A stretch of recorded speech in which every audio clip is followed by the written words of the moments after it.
This is DJ. And this is Ish. And this is Season 6 of Pero Let Me Tell You.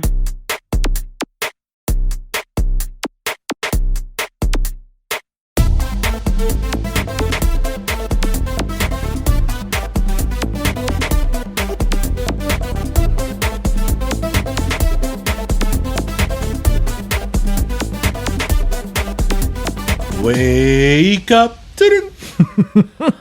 We can't get Wake Up San Francisco out of our brain. We really can't. It's ingrained there. It just kind of lives there. What is it the kids say? Rent free. Rent free. It's living in our brains rent free. That's a great way to put it. Yeah, it's one of the viral videos that lives rent free in my head because I love it. I know it's like 10, 12 years old, but I love the Harlem Shake. What was your favorite one? The washing machine. The one that has like the ladrillo that comes out? Yeah. The washing machine is, the dryer is by far my favorite Harlem Shake. It's your favorite. I would watch it so many times that there came a point that I felt bad for the washing machine. Like, if the washing machine had feelings. It does. It does. Because washing machines are now like smart machines as well. So it probably has some AI in there. Yeah, it probably does. Yeah. So, well, everybody, I don't know what I was going to say. Welcome to episode 273. Yes. I was like, I know you know it. I know you know it. Let me tell you. Happy Friday, everybody. Yes. Happy Pero Friday. Pero Friday. Bueno. Yes. Ay, qué rico estaba esta semana. Yeah, the weather was great. It was so nice. It was great. Slept with the windows open. It was nice. Yesterday? You slept with the windows open? For one night, yeah. It was like just so fresquito. Like, yeah, it was great. Okay. Different strokes for different folks. Yes, I'm I'm just way more natural that way than you for certain things. Anything having to do with temperature? Yes. Yes. And yet I'm going to go with you to India. Yo voy a pasar trabajo in India. Listeners, a dream of mine since I've been like 19, 20 years old. I've been very consistent. You have. This was not a phase. No. Is that my dream is to go to India. Yeah. But I want to go to India and I want to immerse myself in India. Right. And I know what you're thinking. Este chiquito está loco. Specifically you. Yeah. You. Not este chiquito está loco in general. No. Este chiquito ahí de Jesús Borges. Yes. The guy who likes the king of the Arctic. The king of the Arctic. The guy who only likes clean, fresh, like crisp linen smells. Like the soda has to be almost like served in ice. Yes. Me. But I've always wanted to go to India. I love the culture. I want to immerse myself completely in it. There was like a time in my life when I was like 21, 22 years old that I totally wanted to like, I don't know, join a Buddhist. Like an ashram. Yeah, and like go completely lose myself in India. Yeah. But even though I don't want to, I've moved on from that. Okay. I haven't moved on about wanting to go to India. And I know there's challenges, and especially for Westerners. I know that, whether it's transportation or just hospitality, it is very different. Yes. And yep. I don't want to go to stay in a 5-star hotel. Again, I want to immerse myself in the culture. And you want to go to India, not the U.S.'s I want to come India. back from India. Like people say, like, "Whoa, he went to India. He went to India. He went to India with a bag full of like knickknacks and things, that I'm going to give spices. Away. Yes, yeah. Oh my God, that's like a dream of mine. I'm serious to go to like a spice bazaar in India. Yeah. Like I love it, and since I've been very consistent on it. I keep saying that's my dream to go there. My dream is to go to the Taj Mahal, and now that like my grandmother has passed, like I want to take a picture of her at the Taj Mahal, a picture of her to the Taj Mahal because I know it's like romantic love, but she was my first big love, so like stuff like that. Right. So yeah, I want to go. Okay. I need to go soon though because I'm not getting any younger. This is true. And for what I want to do, like yeah, you can't go at like 85. I mean, you could go at 85, but you'll go in a nice curated tour. Yeah, it's very different. Very different. Yeah. I want to go on the Ganges River. Yes. I want to shave my head. Like I want to do all of that. You want to again experience India. Yeah, when you go pick me up at the airport, you'll be like, whoa. Okay, just shower, please. Yeah, that's all I'm gonna ask. Whoa. Just shower. That's all I ask. And it's funny, like people have gone to India, like they tell me, oh my God. I'm like, obviously somebody has been, so they know. Right. but I've done a lot of research on it. I've read a lot. I've watched a lot of videos. Like, I sort of know what to expect. Obviously, once you're there, it hits you. But yeah, India. And I want to go like all of it. Okay. I mean, not all of it, because that's going to be like a very long trip. And you could only have so many co-hosts. This is true. I only know so many people. But can you imagine how many stories I'm going to have when I come back from India? Oh my God, you could do a miniseries. India. Pero let me tell you, present India, the miniseries, narrated by DJ. Oh Lord. So I actually, let me take a sip of water. I don't know. I'm a little. Why am I coughing? You're a little. Yeah. You. I think it's because our this week Fake Friday is on a different fake day. So maybe because you're going to New York. Because maybe that's maybe what's throwing you off. You know, you're going to New York. Yes. Welcome to New York. It's been waiting for you. Yes. You know the song? Is that's Taylor? That's a new soundtrack. I mean, there's so many New York songs. Like, take your pick. Like, yeah, seriously. So you're going to New York. I am going to New York. Yes, it'll be fun. Nice weekend. Nice. Now you become someone else. So I have this inside joke, listeners, that we'll all share now. That this is. It's no longer inside. It goes to you, our listener. So, I mean, Ish lived in New York, but he lived in Queens. Right. Which is New York City, but it's not Manhattan. You know, it's not New York like Manhattan. Which is why I didn't have to have a roommate. I say that when he's in New York, I call him a Yorkino because he just walks different, he talks different. He's like a completely different person. And I think it's a hoot. Like the city just embraces me. I walk behind him and just laugh. Because I'm like, look at him. Look at him strutting through, like, you know. So it's a different strut. Because I strut everywhere as it is. Absolutely. Yeah. No, your body language changes. Yeah, look at him in Avenue of the Americas, you know, walking down. Look at him. He thinks he's on his way to like an important internship that, you know, he's going to kick ass. And then I had an internship in my 40s. Yeah, I mean, weirder things have happened. And then, you know, you always wear your little messenger bag. I do. I always have my little purse bag. And you always have like a hat. I know. I was actually thinking about that the other day. I'm like, should I take a hat? Do I take a beanie? You always take like your newsboy hat. I know, but I can't find it. Yeah, like the little, I would lend you mine, but yeah. Definitely taking scarves. So it's a completely different person. It is, I mean, we have a friend that's there now, and she's a completely different person from what I hear in New York. True. Too. So as I said, you two should just have different names when you see each other. I think we're going to become just like Jocelyn and Claude. What do you mean? We're different people, different names. Who's Jocelyn and Claude? I don't know. I just made up two. Oh. I just made up two, like, you know, Manhattanite names: Jocelyn and Claude. Is the Russian tea room still around? I think so. Because I feel it's very like old school New York. Tavern on the Green closed, I believe. So yeah, so tea room. Yeah. Have fun in New York. I'm sure you'll come back with a lot of stories. For next week's. I expect to come back with stories. Episode. Yes, nothing as great as the story that I had this week at a local bakery. But before you get to that, and I do want to get to that, so something I did want to say, because I think it's very important for us to, you know, have a stance on this. Since we do have a podcast and we do have a platform, right? You know, as much as you and I struggle with the word influencer, which I don't like, but we are. I mean, you know, we do have a platform, and you know, thankfully, we have a lot of people that listen to us. You know, I personally, and I'm sure you feel that way as well, and our listeners feel that way. You know, sometimes when things are going on in the world that are really, really heavy, it does take a toll on you. Oh, God, yes, mental health. Even if you're far away, even if it doesn't affect you directly, it takes a toll on you. And it's really hard to just, whether it's social media or the news or just television in general, to watch something in this past couple of weeks without seeing what's going on in Israel and Gaza.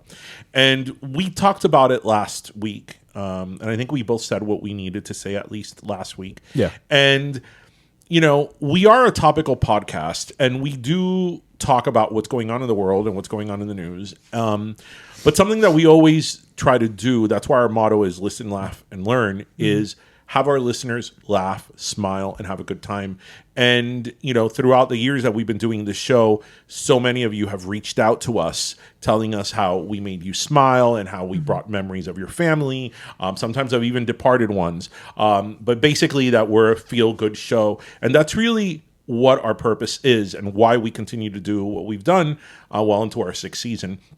So we know what's going on in the world. We don't want to turn a blind eye to it, and we don't. I mean, we don't. In the past, we've talked about very difficult things on the show when we've had to. But I think that at the end of the day, there's just so much going on, and the world is so heavy right now that a little laughter goes a long way. So we're not going to really dwell on that in this week's episode, or maybe in future episodes. Yeah, unless there's some huge development, because you guys come to us to have a good time, join us. We join you in your drive, and we take pride in that we can make people smile. And we all know what's going on. We see it in the news, we see it in our social media, we see it in our circles. We all know what's going on, and you're going to get that information anyway.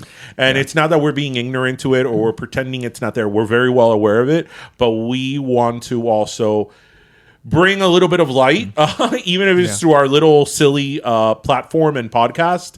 So if we don't talk about what's going on in this week's show or in future shows, it's not that we're being ignorant to it, or we don't want to address it, or we don't want to take it on head on. We did last week, but we also want to be a little bit of light in dark times. So I hope you guys continue to listen and smile and have a good time. So I just wanted to put that out there, so people don't think that we're dodging the bullet. Has somebody said no, something, but just a responsibility that we have. Okay. I just wanted to put that out there so people know that we're here, to again make you guys smile, have a good time. We know what's going on with the world.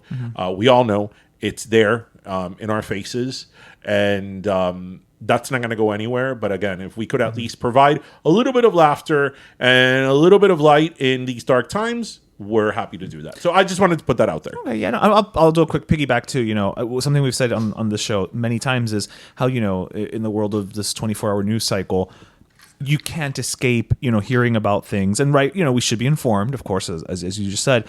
But, it does get to the point where you're not saying anything new. You're just going over the same things over and over and over and over and over again. And so we also are not necessarily a show, or once a week to begin with, that every week is just going to talk about the same things over and over and over again from just a topical perspective, unless there's something new to discuss about it. Yeah. Because we're not idiots, but what can we say better than anybody else? At this point in time, it's just tragedy upon tragedy. Yeah, what do I have to contribute to that? So, I mean, and again, if you've been listening to us since the beginning, we've talked about really hard things on the show. We've talked about politics, we've talked about world events, and we've taken them head on. But this, unfortunately, is a conflict that this is not going to have a resolution anytime soon. So, us talking about it every week, we're not bringing anything new to the table. Again, I think everybody knows what's going on, whatever your opinion and whatever your stand is on it. Everybody knows what's going on. So, again, we're here to make people, smile. Be a little light in your day. Be a little light in your day and in your drive. And, depending on where you're driving, you need a lot of light. That's true, because the traffic lights are not helping. No, at all. So, anyway, what happened to you? Okay, so listeners, it's just frustration on frustration. So, okay, as you know, a couple weeks back we participated in Burger Beast's scavenger hunt for its 15th anniversary, and we won. And so, as part of that, we won gift cards for several local businesses, food locations. One of them being a local bakery. I'm trying to think if I should say the name of the bakery or not. We don't have to. But okay, so I'm not going to say it, but a local bakery. Although if anybody follows you on your personal Instagram, they'll know which one it is. I called them out. Now this is also the bakery that we thought had cost us the scavenger hunt, because when we went there and we asked for the clue, they looked at me like if I had just sprouted 16 heads and started speaking gibberish. Right. Okay. The employees were not aware, apparently, that they were a stop in the scavenger. Right, like the second stop. They were the third stop. So time is of the essence. And everybody was like, ¿Qué es eso? Pero bueno. No, whatever. We won, right? At the end of the day. So I now have this card. The card actually was really great. It was $100. Oh, wow. Yeah, it's $100. So I'm going to be eating pastelitos for like months. There's a lot of pastelitos, señoritas, and merenguitos that you could eat. Yeah. So I went there, once a couple of weeks back because I was after the gym. I was like, you know what? I'm hungry. It's on my way home. Let me just go. Let's see. I didn't know it was $100 at that point either. So I just went. I'm like, esto me va a dar for like, un pan con bistec y una piña, right? Yeah. So whatever. So I go there. And then they didn't know how to run it through. The gift card. The gift card. Okay, whatever. They figured it out. Fine. So that was the first time. Then I went another time with Jose. Is it an actual gift card or is it one of these like printed out? It's a little. I don't have it with me right now. It's like a little like a credit. Think of it like a credit card. Right. So it's like a gift card. A proper gift card. A proper gift card. So and every time that they run it through, it gives me the balance that I have left and so on. So I went again. With Jose, after we had to go to the doctor, we went after. It's like, it's like 1:00. Let's just go have lunch. So we went again. Again, nobody there knew how to run this gift card. Mm-hmm. Now, I don't know what it is about this gift card, but nobody knew. They eventually figured it out again. This time I went again. This is the third time I'm using this gift card. And I keep going to the same location, by the way. Porque tampoco no es que tú digas, bueno, I keep going to different locations. No. This is the third time at the same location. Right. Okay? So I give the gift card to the girl. The girl looks at me. She's like, I'm like, no, it's a gift card. And it says the name of the bakery. It says, yes, right in the front of it. I almost said it. Yes. Yeah, it says it right there on the front. No, pero es que los gift cards aquí, yo nunca he visto este. Aquí casi son rojo. And in my mind, I'm like, well, I don't know what color y'all issue these things at, but this is what I have. And I told her, sí, no, bueno, yo lo corría, ya lo usé aquí como 2 o 3 veces. No, pero yo no sé, que no sé. The girl next to her is like, sí, eso lo tienes que correr como una tarjeta de crédito, que no sé qué, no sé cuánto. The girl then starts to tap on the machine or whatever, and she can't figure it out. She flips the machine to me. She's like, no, mira lo que me dice. And what it says in English is, no expiration date for card. I'm like, sí, dice que esto no tiene fecha de que se vence. Sí, pero no sé qué hacer. I'm like, well, yo tampoco, yo no trabajo aquí. So she's like, bueno, déjame buscar a mi manager, que ya está al llegar en lo que yo te preparo la comida. Y, okay, fine, whatever. So I go, at this point now, the manager gets there. Ahora son 3. The manager didn't know how to figure it out either. The manager's standing behind her, and she's at the register with the thing, and she's like, no, yo no sé cómo usar esto. And the girl's like, no, pero es que lo va a usar para pagar, que no sé qué. And the manager, well, she had asked me for the card back, whatever, so I put it there. And the manager was like, bueno, pero tendrá que usar otra tarjeta o lo sé qué. And I told her, I'm like, no, yo voy a usar esa tarjeta. Porque yo lo he usado aquí ya 2 veces y lo voy a usar una tercera vez. No, pero mira lo que me está diciendo. No. Then she says to the other girl, she's like, mira ve lo que dice aquí porque esto está en inglés. Yo no lo entiendo. Mm-hmm. I'm like, but you're the manager. Mm-hmm. The system is clearly in English. You are the manager. If you can't understand, and this is kind of tying back to what we were saying the other day about language. Yeah, it's very similar to the conversation we're having. If you can't understand the prompts in the place that you work at when it's in English, how did you become the manager? Well, I could answer that question. Right, but you see what I'm saying, right? Like, was the only other person like blind and they couldn't do the screen in Braille, so they gave it to you, right? Eventually, they figured it out, but it just pissed me off to no avail because it's like, coño, you know what? It's I know, first world problems. I get it. Right, but it was a very like, oh, well, you're going to have to use another card. But when you tell me like, oh, you're going to have to use another card, that's when I become, that's when I become, me. This is not the Yorkino one. No, person. This is my, oh, no. You're going to deal with me now. Yeah. That was the part so finally what happened? Well, no, finally I got to use it. And so now I still have like $60 so on the who card. figured it out? Entre las 3 ahí empezaron a tocar tecla, I don't know, and eventually it went through. And so you mean to tell me that of the 2 previous times that you had used this card, none of the employees that passed it or took your order were working at that time? Apparently not. Funny thing is, every time that I've gone has been during the week at around that same time. Right. So I didn't even stop to think about that. That not once he tropezado with the same employees. Yeah. Yeah, your story, again, first world problems. Your story, I've come across similar things before, I'll never forget that one time. I have so many stories of the Walgreens at on 49th and 16th in Hialeah. It's great. One time I had a Walgreens ad a Walgreens, like a flyer, the flyer from Walgreens. Okay, and it was something that was BOGO. Okay, and it wasn't appearing when she would scan it. It wasn't appearing BOGO. Okay, and it was well within the expiration date. Like, so you're within the offer. I was within the offer period. Okay. And the lady, la señora, was like, ay, mira, yo sé que a estas cosas que te dan una gratis hay que poner un código, pero mira, mi amor, yo no sé cómo poner el código. And I'm like, okay, bueno, pero hay alguien que ustedes puede preguntar. Right. And then it's like she picks up the phone, to the intercom. Alina, whatever her name was, Alina, por favor al frente for price check. And Alina had no clue either. Actually, Alina did. Okay, but it was just funny that like her first response was like, "I know, don't make me do this. I don't make me do this." And again, I'm not there like demanding top-notch customer service. I just want my damn offer. Yeah, but it's like, this is Walgreens. I was like, I knew that it was Walgreens, but I'm like, did I by mistake walk into CVS? Like, since there's one across the street everywhere. But yeah, that's. But this is also the same bakery where one time, I think I've told this story here.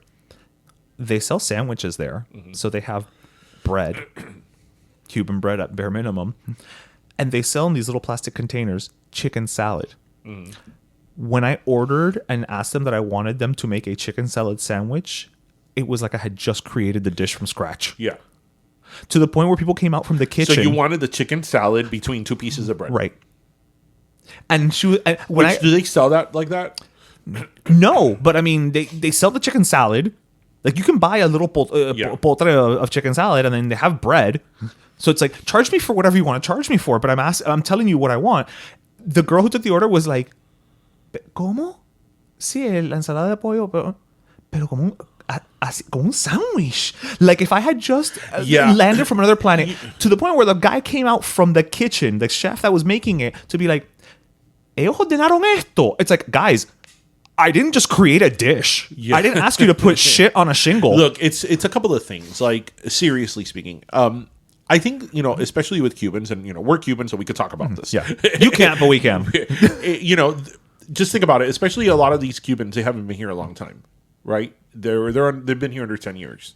Right. And because I'm sure that the people that were helping you, I've been to that bakery. Yeah. And I've seen the people that work there. It's not 20 years. Yeah. They've been here a few years, which is fine. They're working. No, they're earning a paycheck. They're working. But you have to remember that in Cuba, there's absolutely no sense of customer service. This is also true. Like, no sense. Unless you were a Cuban, which you worked in not a lot of them, that worked in the hospitality business, which there's very little of them, right?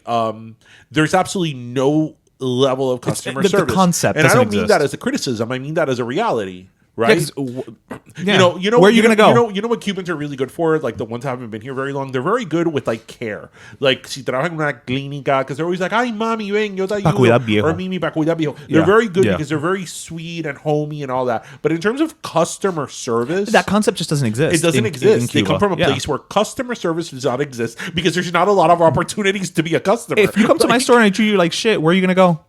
But they don't know. They don't. No, they're treating you like shit. That's what I'm saying. Right. Because sometimes, like, if you work someplace, like if you right now were to work retail and you're having a bad day, you could kind of be like, okay, maybe I'm being a little salty. Or maybe, I'm having a bad day. Right, you're having a bad day. Or maybe I shouldn't have treated this person this way. But I think that they don't know because they come from a place where the concept of Western customer service customer's or always American customer service is like... It's the bare minimum. Like, I love going, we say it in jest... And I love it. Like, I love it because it gives stories like this. And I love it. It's our culture. I love it. Like, to me, there's nothing better than going to a Cuban restaurant. If viene Migdalia to take your order, and she's like, ay. She's like, sí, ¿cómo les puedo ayudar? Sí, yo quiero un bistec empanizado con gris. No tenemos con gris. Like, right. And she doesn't tell you what they do have. Right. It's like they come like, like if they're doing you a favor, right? And they just started their shift. Yeah. So I think that's part of it. They come from a place I never stopped to think about that. There's no customer service. And it's not even... it's not even whether you've worked in it or not, because I've never worked in retail, but I understand customer service culture. Like, it is a culture, right. Yeah.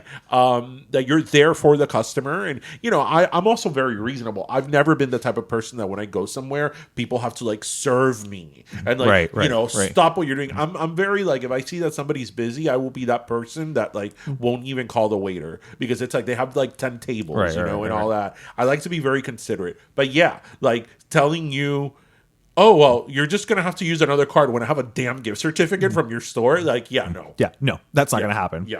And they had already made the sandwiches, and I was prepared to be like, well, then I'm not taking them. That reminds me, it's similar but different. Mm-hmm. And I think I've said this story here in the podcast years ago. A lot of these people, and this shifts a little bit, that work in like, especially in the food industry and like a drive-thru and everything, they just think in codes.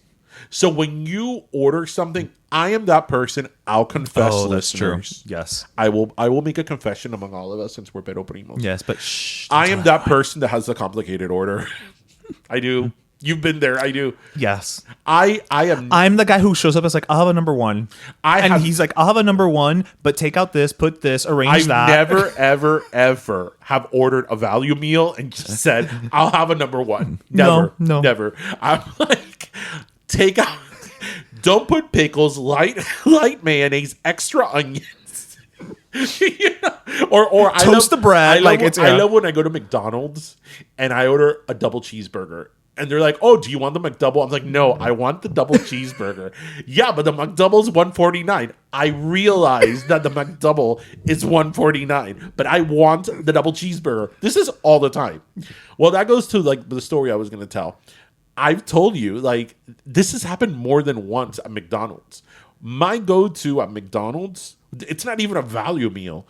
It's 2 bacon double cheeseburgers that without pickles, extra diced onions. Okay. That is my go-to at McDonald's. Right. But that doesn't exist on their little chart. So I have gone and this has happened more than once, where I've been like, hi, I would like 2 bacon double cheeseburgers. And I have had people tell me, we don't have that here. And I'm like, but you do. And then after going back and forth, they're like, oh, do you mean a double cheeseburger with bacon? I'm like, yes, a bacon double cheeseburger. But that's your point of that they think in codes, right? Because it's one of those things where it's like, I have these 7 buttons that I push. That thing you said is not a button here. But I understand it for like a split second. You're like, a bacon double cheeseburger. Oh, double cheeseburger with bacon. Right. But the times that I have, like, they're like arguing with you. They're like looking at me like if I just ordered, that thing in the Flintstones, the Brontosaurus. The Brontosaurus right at the end. They look at me like, one of the two times they've told me, we don't have that. We don't have that here. I'm like, but you do. You mean a double cheeseburger with bacon? I'm like, yes. A bacon double cheeseburger. Yes. And then they went to the bakery and could not make a chicken salad sandwich. And don't even get me when I've tried to order a deluxe quarter pounder with cheese with Big Mac sauce. Oh my God. You might as well just ask them for like nuclear codes. Yeah, it's going to be quicker. But I admit I am that person. That's why when I go to McDonald's, I even if I'm gonna not eat there, I like to get off. The kiosk is the greatest thing ever, because in the kiosk I get to customize my burger how I want. You can do it in the app too, though. I use a kiosk. I'm like, yes, I love the kiosk, the one here by my house, because it has a lot of kiosks. And it's like, you know what? Even though I'm going, like, it's a drive-thru, I'm getting off and doing it. Because I'm not going to go to Atrás Pa'lante, and there's like 20 people in the drive-thru. Always Atrás Pa'lante. And it's like, they just look at me, because I realize I realize it's me. Hi. Yeah. I'm the problem. It's me. All right, Taylor. All right. At least you recognize. At lunchtime, the value menu, I don't see. Oh, I like that. Very good. I stand in front of the cashier, make my order. It must be very hard, always being, the anti-burger order, the anti-value meal, the anti-value. Be the anti-value meal. Dun, dun, dun, dun. Okay, but that's one thing. When that's one thing, but it's, again, when I'm ordering stuff that you have in front of me and I'm telling you just put it between 2 pieces of bread. I don't think I'm being complex. Yeah. Right? You know, I just don't. But that's like I always order. I always order my original chicken sandwich from Burger King sliced in half. Oh, that's right, you do. I do. But you know what makes it extra special? When the cut is diagonal. I do love a diagonally cut sandwich. Yeah, it tastes different. It does. Okay, think about. Okay. Seriously, people. I think you get a better bite. Seriously, listen to what I'm going to say. Seriously, you have your pan de molde. Okay, your regular sandwich mold bread. Your regular that doesn't translate to English. No, it doesn't. Your regular sandwich bread, ham, cheese, mayo, whatever you want to put on it. It is not the same when you cut it in half versus when you cut it diagonally. I don't know what happens to the chemical composition of the bread, but something happens that it doesn't taste the same. It doesn't feel the same. It doesn't look the same. It's a different experience. It's a different experience. It really is. A square cut. It even looks cuter if you're like taking a picture. Yeah. That's like, I remember one time I went to Denny's, and you know how the club sandwich is cut in diagonals? Yeah. In 2 diagonals? Yeah. They had cut it in 4 squares. And I'm like, what on earth is this? That's not a club sandwich. This is not even glue. No. That's not even a treehouse sandwich, much less a club sandwich. I'm like, you ruined the club sandwich. Like, yeah. Did you send it back? No, I didn't. Because then, that was going to be a whole other... That's true. Then you have to explain to them why you're sending it back. And then you have to explain diagonals versus straight edge. Yeah, it's a whole thing. Yeah, it doesn't taste the same. It's not. It's a totally different thing. It is a totally different sandwich, yeah. Anyway, moving on. ¿Qué me dices tú a mí? Because a lot of people, there's 2 celebrity things that we want to talk about. This is the week of memoirs. And, I'm not as big into celebrity culture as you or other people. I mean, obviously, I know the big ones. But we had a couple of big ones this week. Yeah. So, ¿qué me dices tú a mí of Jada Pinkett? Lord. I have thoughts. Well, that's why you have a podcast. But I'm trying to formulate them in a way that's not going to sound, like everybody else. I'll say this. I can understand. Let me phrase it. I can understand como ella a personas tal vez no le cae bien. Because she does come across as very like an abrasive personality, and I think that's just who she is. Like, she's one of these people who's just like, this is who I am, this is what I feel, this is how I think, and I'm gonna just barrel through. Mm-hmm. So I can understand how that might be a little off-putting to some people. What I will say though is that it's just like revelation, quote unquote, after revelation. Yeah. And it's like at a certain point, it's just like, well, number one, I don't need to buy the book anymore because the best parts are already being talked about. Yeah. But I will say this, and this is gonna sound a little salty, a little catty. Of late, she does seem to be getting a little bit more, and of late, I mean, even before the book, a little bit of more mileage in the fame game from her relationships to other people than from anything she's actually done. Yeah, she's right in news because of, is that fair to say? Yeah, because of things what was the last thing that Jada Pinkett did? Red Table Talk. Yeah, and what was Red Table Talk about? Her. Yeah, talking about her. I mean, look, I don't want to be like one of these people that goes like, attacks her like and criticizes her, trashes her. Because first of all, that's why I was trying to be very careful with I don't like to do that. I don't like to do that just of anybody. And I don't like cuando la gente queda con with celebrities. And you know what? If this is her truth, then good for her. But I just think that there is... I mean, look, if you want to have, as a public person, if you want to have a tell-all, an autobiography, a sit-down with Oprah, and be like, this is what I went through, this is what's going on, and here's my truth, here's my reality, here's my experience, then do it. I mean, it's your decision. It's your life. It's your walk, right?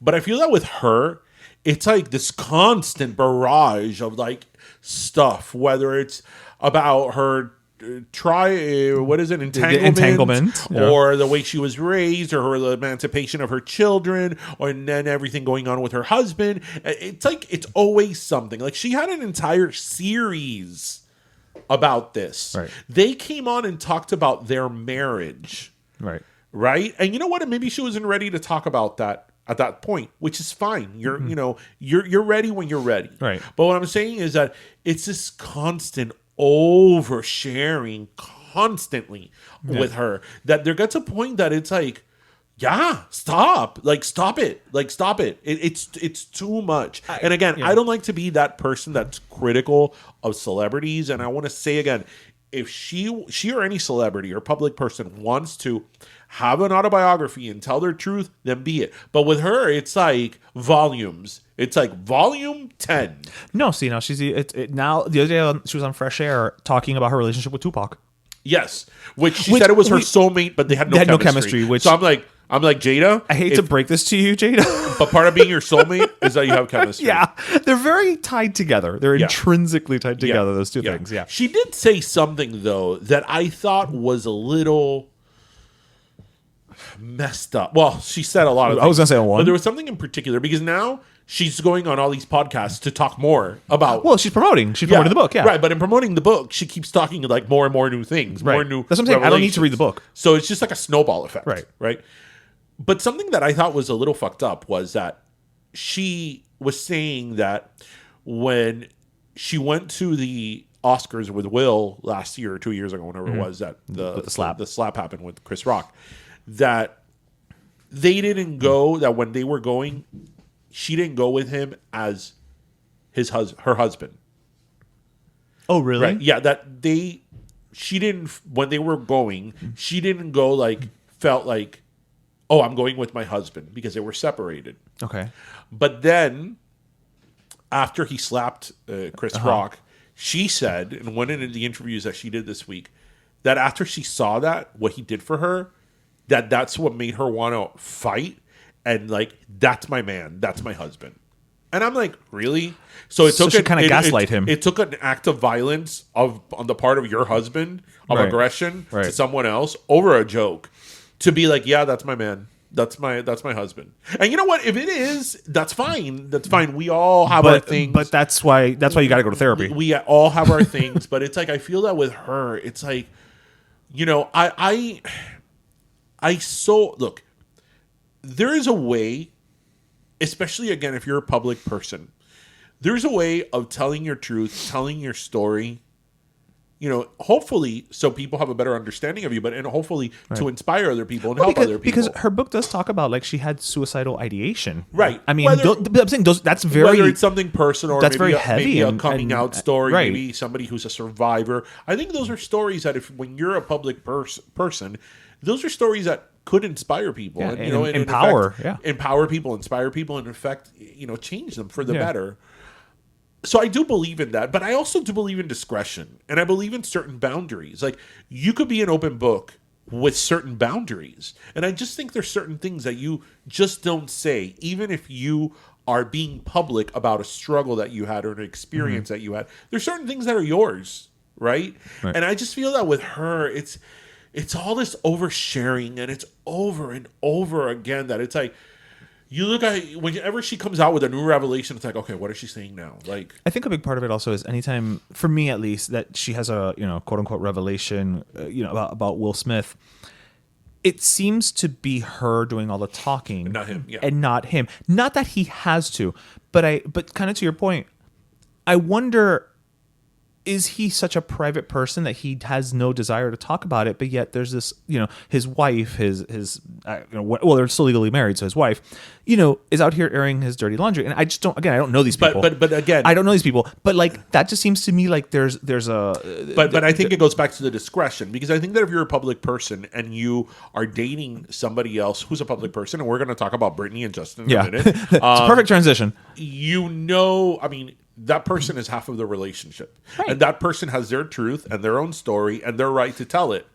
Right? So I think that that's something that that in the future, depending on how things go with that person, they may say certain things about you that maybe you don't want people to know, right? But again, I think but these books also go through lawyers. But I think there's also discretion, right? There's discretion. I think that I would be very aware and very thoughtful as to, like, if I was in that situation, that I was releasing information about an ex, I think I would be very thoughtful and aware of what it is that I'm saying. Right? Because I wouldn't also want to, just me, the person that I am, especially if it was a long time ago, I wouldn't want to say things that are now going to put this person in a predicament, especially if we didn't end in a bad way. Right? Right. So they're being painted with a brush now for something that happened 20, 30 years ago. So let's move on. Speaking of Brittany and Justin. Speaking of, now let's talk about that NSYNC reunion can't come quick enough. No, I mean, he needs to wait now for all this to die down and then be like, yeah, we're getting back together, guys. Yeah. So for you listeners who have not heard, Britney Spears has her autobiography that apparently she wrote. She hasn't talked about a ghostwriter, which is very common in autobiography. I believe that they had one. They had one. Have you read her Instagram captions? They had to have something.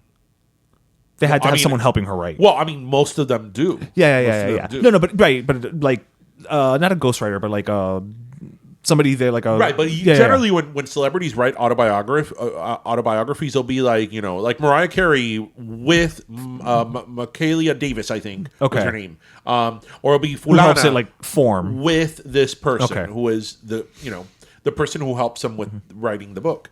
I haven't heard who that person is, in her book, but whatever. But basically, this week it came out that when she was about 20 years old, so this was like in the height of her relationship with Justin Timberlake, she got pregnant. And with Justin's baby. With Justin's baby, and they decided to have an abortion. Emphasis on they. On they, yes. And she said, from what I read, because they put excerpts of the book out, that Justin did not want to have the baby. But, and at first she was sort of like really like crushed about it. But after some soul searching, she decided, that she wasn't ready. And they went ahead with it. And they both decided that it was the best thing. And she had an abortion. So what do you think about that? Do you think that, this was 20 years ago. Right. Justin Timberlake has gone on to be married, have children. Yeah, they've both gone on to their separate ways. Right. Yeah. Do you believe that that's just, again, oversharing? That's an interesting, again, even similar to Jada and Will, right? Because if you're going to write a memoir, the idea is that you're being open, right? You are talking about your time. And I think for something like that, if you're trying to, in the case of Britney, I don't know what the book is like. Obviously, I haven't read it yet. You're getting it, right? Well, of course I'm getting it. I'm assuming that the journey is probably something about how like she went from small town to like whirlwind and how her world became, just all this chaos, and she was trying to find love and stability and what have you. So I'm thinking that in doing that, if she did have an experience like this, like the abortion, you kind of want to include it because it's going to show how, even at the height of your fame, you had to sacrifice certain things that you thought you wanted at one point. Right. I mean, like narratively speaking, I understand why it should be there. And just if we're going the route of I'm going to share things with you, like it's got to be there. In her case specifically, because we're talking about Justin Timberlake, I said something earlier where I was like, okay, all these books, whenever they mention another person, that's all fact checked. Like that, there's lawyers at all of those publishing houses that reach out to the respective people before it gets published. They just do. That's standard practice. Let's say she hadn't said it was Justin, but if she had given, the thing with her is that if you give even just the time frame, right, people know it's Justin. So there's no way around. Either she doesn't include it, or if she includes it, she's just got to go all in. Now, what I do wonder is, again, because of the whole legal aspect of it, I'm assuming that the publishing house had to have reached out to his people to let him know, hey, this is going to be published. Right. And I just can't stop it. Right. But what I find interesting... It's not defamation. It's not. If it's true, it's not defamation. I find it interesting, though, that his camp hasn't said anything. But I think a big part of that also is based on like what you were telling me about the excerpt. The way she phrases it, it's not like, he made me get an abortion, or I wanted it and he said no, we will never have a baby. Like it's more nuanced than that. Right. Clickbait will have you believe otherwise. Right. But there is a nuance to the way it's written that maybe on his end he doesn't see I already saw the clickbait. Justin Timberlake didn't want to have a baby. Britney Spears has abortion. Right. That's what I'm saying. But on his end, maybe he hasn't responded because he's like, you know what? I read the passage. I know how I come off and I'm okay with it because I don't come off, quote unquote, the bad guy. I will say that, and again, we've just read what has been released, so who knows? I mean, look, I've had my issues with Justin Timberlake. Same. And I've said them really, really loudly here. Especially in the first couple of seasons with everything he did with Janet and with Britney. Yeah. I don't think he handled the Britney situation well. I understand why he did it though. And you have to also think that it's very easy for us, the public, to be like, well, he should have, spoken up about her because, let's refresh people's memories. After him and Britney broke up, he sort of like... So he released Crimea River. But in addition to Crimea River, which alleges that she cheated on him, right? He led people to believe that she cheated on him. And he also started becoming vocal that, they had sex. Right. When that was something that they had said they didn't. And that's their decision and all that. Right. And, I don't want to say that he trash talked her because I wouldn't say he didn't go out of his way to trash talk her. Le estaba tirando pullita. He was being a bit provocative with her, and he didn't say ever anything in her defense. Right. And that was a little bit shady. That's a little scumbag. Yeah. But you know what though? You have to also understand, and this does not give him a free pass, but when that happened, Justin Timberlake was probably like 21, 22 years old. No older than that. It's stupid 20-year-old. He was a kid. Yeah. And he was launching a very, very promising solo career. So he probably had publicists and record company people telling him, don't talk about it. Don't talk about it. Say this. Don't defend her. Don't say. So again, it's not that gives him a free pass. But you have to also understand that as a young person who has a lot of people around you, because I'm sure that he did, around especially you, at the height, telling him, because that was right when his first album came out. Yeah. I mean, Crimea River is the second single from his first album, right? And let's not forget the pop culture moment that song and that video were. Yeah. Because for you people who are like under the age of 25 or around that age, you probably don't remember. Yeah. Like that was like a huge moment, like in the world of pop culture when that video of Crimea River came out. So, you never know. That's like the whole thing with Janet. I think he did Janet really dirty, really, really dirty. But I also think that, especially because that also happened at the Janet and Britney thing happened around the same time. Yeah. This was like peak Justin. And this was beginning Justin's solo career. Well, yes, but I would say peak Justin was Sexy Back, was Future Sex Love Sounds. That was peak Justin. But I'm saying he was still writing the NSYNC. I mean, and he was writing. No, he had written the NSYNC to a solo career. So and the solo career was taking off. Right. Is almost impossible, after a boy band, as a boy band, yeah. And like he was getting cred as a solo artist. Right. So the Janet Jackson thing happens. The media sort of focusing on her. He doesn't come out to defend her. You don't think that a lot of, which again, I'm not giving him a green light because I've been extremely critical of him, but you don't think he had managers and agents and record company executives and all that telling him, hey, the media is turning on her. Don't say shit. Don't say shit. We're keeping it low. And was that the right thing to do? Absolutely not. No. But, when you're that young and you're starting off your career, there's people who make decisions for you and people that advise you into the best interest of the company. I think it was also a different time. Like nowadays with social media, I think he would have had the opportunity to take the matters into his own hands if he had so chosen. And I say that because I think that ultimately, if he had really wanted to, I think he had enough power at that moment to do it. Yeah. No. I think he did. I think he did both of them dirty. Yeah. I think he did Janet really, really dirty. No, he hung her out to dry. And he, that's something that... So Janet Jackson has talked about the Super Bowl incident only once on the Oprah Winfrey Show. Oh, that was in her documentary. Well, she did talk about it in her documentary, but that was last year. Oh, okay. You know? But she only did one interview about that, which was on Oprah, and she said that she was like, he put me out to dry. He didn't defend me. He didn't support me. You know, none of that. She seemed really bothered by it at the time. As she should. Of that. So, you know.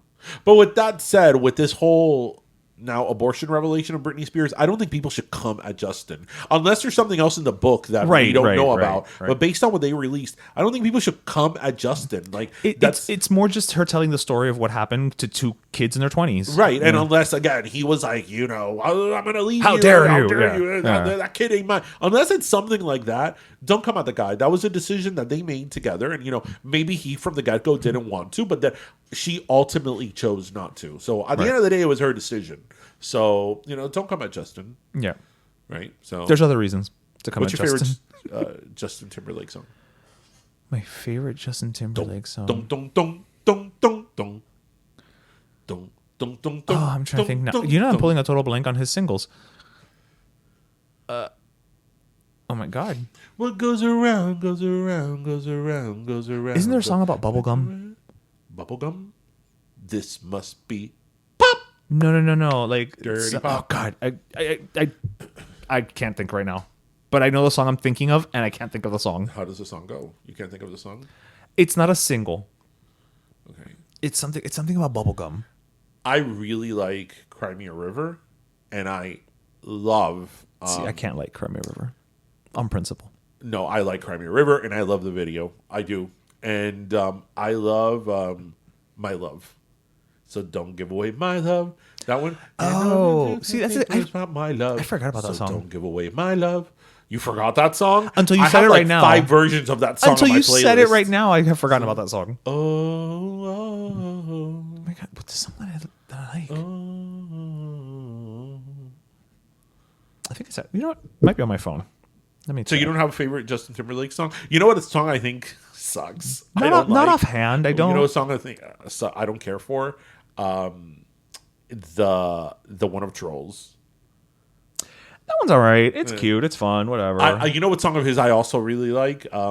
'Cause if your love is all I had in. Actually, you don't know that song because the other day I forget where you were and they were playing that song and I said I hope they play the Beyonce version because the original is just him, but then the remix is him and Beyonce as a duet. And you're like, what song is this? And I'm like, End of the World. Nope. I have no clue. Yeah, he has a song on the 2020 Experience called Strawberry Bubblegum. That song I don't know. I wouldn't say it's my favorite, but I really like that song. Really? That's not Senorita. I feel. But look at me liking something that's not, you know, don't hip be and so popular. Quick to walk away. Dance with me. Let me tell you something. I'm gonna say since we're talking about music of the aughts. The aughts. I hate that word. Timbaland was fire. What's he doing now? He's still working. He produced Nelly Furtado's new album. Oh, that's right. With Justin Timberlake. That's right. They played it the other day at the gym. Can we talk about how good his album with Nelly Furtado was? Loose. That album is phenomenal. That song, you don't know nothing at all. Nothing at all. Yeah. I love that song. Love that song. Good. I even like Promiscuous. The whole album's great. Yeah, that was such a difference from Fly Like a Bird. Here we are talking about Nelly Furtado on Pero Let Me Tell You, episode 273. She has a new album, a new record. She looks great. She does. She looks like better than ever. Está igualita. Yeah, makes me. She's our age. I'm like, oh, well, we still have it at our age. I know I still have it. Shit, I own a mirror. Well, but can you wear a bodysuit like her? Challenge accepted. Oh my God. Sometimes you don't think these things through. I don't think these things through. No. So I think it's going to be cold this weekend. Well, in Miami. I'm going to be chilly this weekend, but yes, I think it's going to be nice, crisp. So what do you plan on? As crisp as a Cawy Lemon-Lime. Do you plan on eating anything I mean, yes, I plan on eating. About anything special? Not offhand. There's just one place that I want to go to on Sunday for brunch. I think it's called Mom's Diner. Just it's in Manhattan. But other than that, I don't have any place like specific. Jose has a whole list of places and rooftop bars and everything. It's like I just want to go to Mom's Diner for brunch I want to go to Rock Bar for a couple of drinks, and I want to go to Marie's Crisis to sing with Stephanie show tunes. That's all I want. Like, that's it. Oh, and Fat Witch Brownie, so I can bring one back for our friend. Oh, okay. Wait, what was a piano bar that you took me to? Marie's Crisis. Oh my God. People, listeners. So tell them a little bit about that bar. You were a good sport. I was a good sport. You were a very good sport. So that was my last night in New York. We had just gone to see On Your Feet. This was before we knew we'd become friends with Ana Villafañe. Yeah. We saw her doing on the boards. And then afterwards, it was my last night in New York. And I was like, you know what? I want to go to Marie's Crisis. I want to go to the piano bar because that's clearly something that they just don't have down here, period, right, in Miami. So you're like, all right, I guess we're going to Marie's Crisis. So it's very intimate. It's very small. For those of you who've been, you know what I'm talking about. If you haven't, it's a small bar. It's maybe the size of like a slightly larger living room. Like picture your living room plus a sala, and then add a bar and a piano. But it gets packed. Yeah, it gets really, really packed, and it's all show tunes. It's all, you know, the guy on the piano is doing Broadway tunes. Sometimes people will go there and tip him so that they can sing, and and it's a bunch of people who are actually either actors on Broadway or auditioning. And my favorite part of that story, which is the part that I always tell, is as we're sitting there and he's taking all of this in, this experience that he has never had and probably never will. I mean, I'll go there with you again. Right, but it's not something you're going to seek out, is what I mean. No. Right. He's looking around, you know, taking it all in, whatever, and he's like, that looks like the guy from Glee. And I look around and I'm like, no, that's because that is Darren Criss from Glee. He was starring, I think, at the time in How to Succeed in Business or something. So, like, it's a place people go to. I went in there and I was like, sure, why not? I'm up for anything. And I'm like, man... it's a cash bar. You know when somebody is out of their element? I was like, I am so out of my element. I think that's the most out of your element you've ever probably felt. I can't think of any situation I've ever been that I was more out of my element because it was all Broadway songs. And I remember that they sang that song, Singular Sensation. Yeah. And I'm like, I thought that song was for a commercial. Like, that's from a musical? Yes, that's from a chorus line. Who knows? I don't know that. Yes. And I'm like, wow. I'm like, this is like, it was like a science experiment to me. I'm like, so these people come here just to sing show tunes? Yeah. Like, who does that? But okay, sure. Yeah, you know, look, as we say all the time, in life, you have to find your tribe. Whether it's at Marie's Crisis, at a Comic-Con, on a forum talking about ocean liners. I know. Listen, you find your tribe. I get it. People singing Broadway tunes are probably more interesting than people like, you know, that are in a forum talking about ocean liners. Things that don't even exist anymore. Because you know, that's true. At least the people at the show tunes are like, there's all a show these groups that I'm part of, you know, that are about ocean liners. Like, we're all talking about things that don't exist anymore. Because except the Queen Mary in LA, like none of these ocean liners. You might as well be talking about dinosaurs, right? And people are like, no, because you know the bar in the aft of the ship in, you know, the Normandy in like the fourth deck, blah blah blah. You know, had a chair in the southwest corner, and I'm like, sure, yeah, if you say so. I guess, you know, that's more of a relic than singing show That's tunes. true. That's true. I think that may be one of the more, in my case in particular, that maybe there's a lot of people that are into ocean liners, like a lot. It's like a whole thing. But I think that of all the interests I have, that's probably the most, I don't want to say obscure because, again, a lot of people are into it. Niche. But yes. Let's go with niche. So, I mean, listen, I'd take you to an ocean liner convention. Listen, I don't know if I could do a convention because that's a lot of talking about ships. But ships are great. But I was very interested in the. Have you ever gone with me the Queen Mary thing? You were a good sport there. Wait, and you know the questions, and we snuck into a tour. We totally just nos colamos. Yeah. No, I asked for permission. Yeah, but because I was like, I want to hear the tour. And remember all my very informed and educated questions to the tour guide at the end. Yeah, I mean it's fun.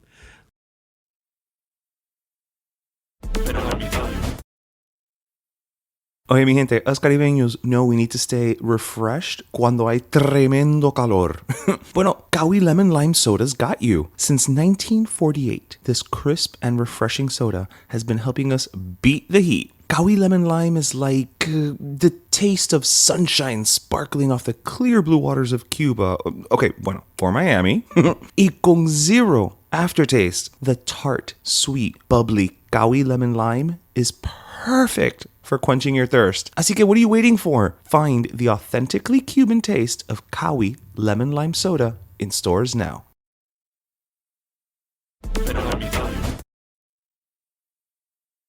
Bueno, all of this has made me thirsty. We are very thirsty.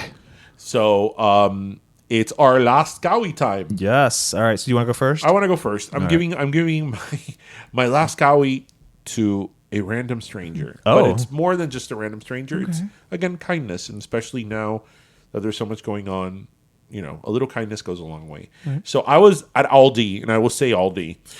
And Aldi, the lines at Aldi are like a hot mess because each Aldi has different rules for their lines. Like some of them, you have to do a common line, and then you go to your respective cash register. Others, you line up for the cash register, and then there's the curveball of now like self-checkout. Yes. So there's like a self-checkout line, but a regular line. And sometimes it's mixed. Yeah. Yes. So, no rules and regulations. But regardless, the other day I was in Aldi, and I was up next, and it was a common line. Okay. And this lady just walks in front of me with her kid. And she proceeds to go to the cash register. Like you weren't even there. Yes. And I'm like, Señora. I was like, Señora. She spoke Spanish. Yo estaba alante de usted. And she looked at me and just turned her face. And in another cash register, and I was like, oh. But I wasn't gonna make a show. Like I was like, whatever. I'm not gonna argue over this. Mm-hmm. So this lady who had just gotten to another cash register saw me, and I only had one item, and she goes, "Here, you could go in front of me." And I was like, nice. "Oh no," because she had a whole cart, and I'm like, "No, I'm here. I'm next anyway." Yeah. She's like, "No, it's fine, please." And I was like, that was so kind of you. That was very kind of her. I know that's a very everyday, mundane thing, but it's those little things. It goes a long way. That, when people are kind to each other, she didn't have to do that. No, she didn't. So a Cawy for her. Yes. And some gasless, sugary drink for substitute for her. For the other person. Yeah. Some off-named, gasless, with her. flat, caca drink. That's another great. Empegotado, that is a great word. A great word in Spanish. That is a great word. Empegotado, something empegotado can lead to your clothes being in percudia. I've had that happen, yes, many a time. So, last Cawy to random stranger. To a random stranger. And kindness. Yes. The kindness of a random stranger. Yes. Is that the name of a song? It should be. That sounds like a Fiona Apple song. No, actually, no. That's Está loca. Lana Del Rey? Yes. That's I feel like I'm going fucking crazy. Just fly. There's a part when she says, because she talks a lot in that song, that she's like, "Oh, nobody ever knows what it is to rely on the kindness of strangers." Oh, okay. Well, that's a line from an old Hollywood movie. You know this for sure, or are you making that up? No, yeah. I've always relied on the kindness of strangers. Okay. Yeah. Okay, go. Yes. So my last soda, my last Cawy Lemon-Lime is actually going to be a posthumous one. It's going to go to Suzanne Somers. Yes. Oh, we lost Suzanne Somers. Suzanne Somers. Chrissy. Yes, 76. Some of you know her as Chrissy Snow. Some of you know her as Carol Lambert. You know what? We know her as both, quite frankly. We know her as both. And I know she's Chrissy.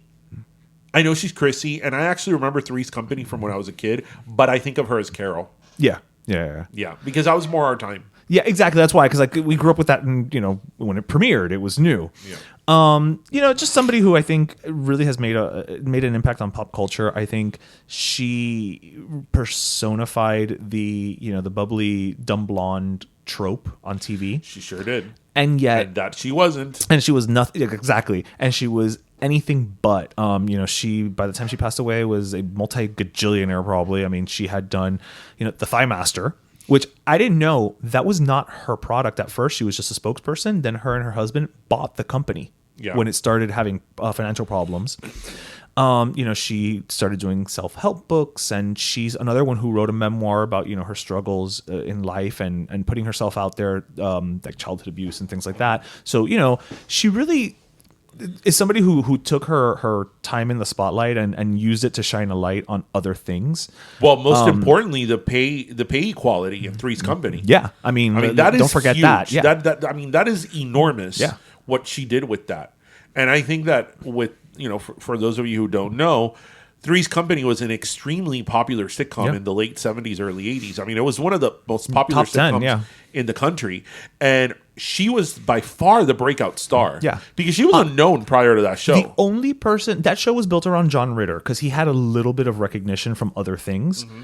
She, at that point, had only done American Graffiti, where she was the blonde in the Corvette. Mm-hmm. And Joyce DeWitt, I don't know what Joyce DeWitt had done. But, they were... The girls were not the stars. But she was the breakout star. She was the breakout star. And at the height of that show, after it had been there...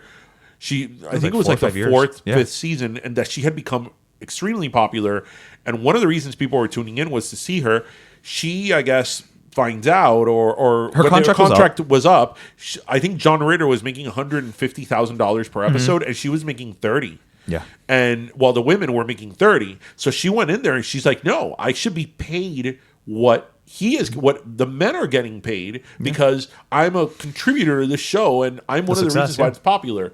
And they fired her.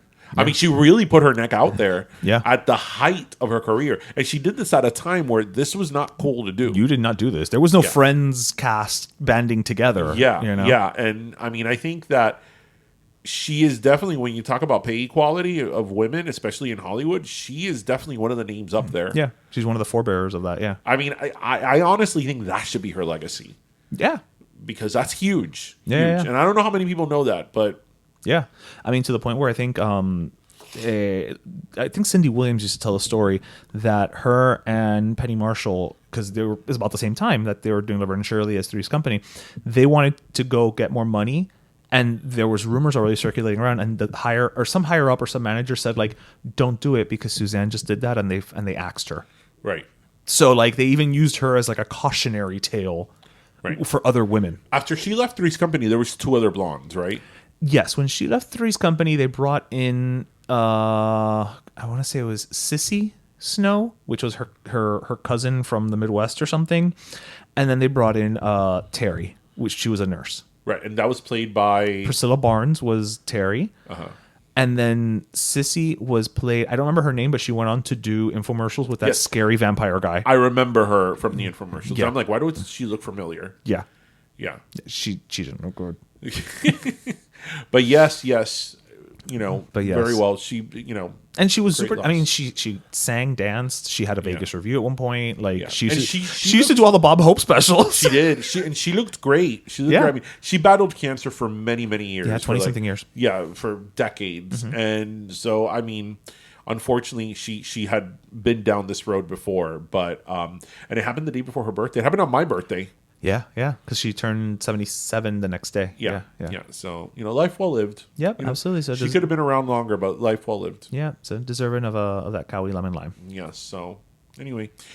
Well, everybody, we hope you listened, laughed, and learned. And as always, remember to grab your pastelito, your croqueta, and your cawy. And thank you for joining us, everybody. Have a great weekend. Cuídense, mi gente. Bye. Pero Let Me Tell You is co-hosted by Darian Borges and Ismaeliano, produced by Ismaeliano, and our theme, Pero Let Me Tell You Freestyle, is composed by Michael Angelo Lamleplex, the official gay guy. And don't forget to subscribe and leave us a review on iTunes.